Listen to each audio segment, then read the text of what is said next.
House Minority Leader Joe Hackney joins us now. How important is the gubernatorial veto right now to the Democratic agenda and what you want to get done? Well, I think it's important to the tone of the session for two reasons. What we've seen so far in this session from the Republican majority are attacks on President Obama and his policies. We've seen attacks on the governor, which go on. And we've seen pretty extreme right-wing agendas on all sorts of subjects, charter schools, federal health care. We have a voter suppression bill coming, I understand. There's guns, there's vouchers, there's marriage, everything in the world except what the people want us to be doing, which is focusing on jobs and good education, improving education, not cutting or slashing education, but improving education. I mean, do you see anywhere where the Republicans have violated any campaign promises? A lot of these bills match up what they said they would do if the voters hired them. Well, I think it violates their central promise, which is to focus on jobs. They have not done that.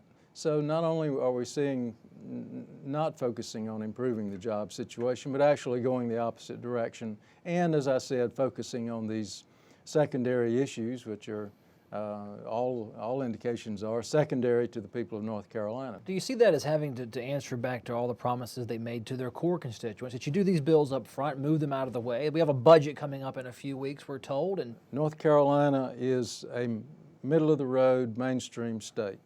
We have lots of independents who vote either way depending on the extremism or the perceived extremism of whoever's in power.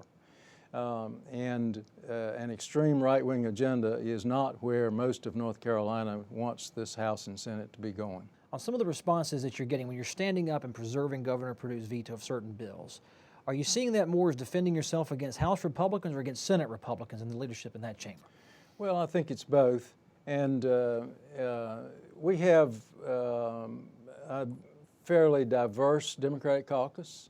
And when our members vote to not to override the governor's veto, some of them are voting on the policy of the issue at hand. Some of them are voting just to support our governor. And some are voting, frankly, to show the Republican majority in the House and Senate that they do share power in this state. They do not run the state alone. They must share power with the governor, with the Attorney General, with Judge Manning, with the judiciary, and with the House and Senate Democrats. And so they cannot just not consult us, not accept our amendments, not let us improve their bills, and then expect us to join with them to override a gubernatorial veto. Minority Leader Hackney, thank you so much for being on the show. Thank you very much.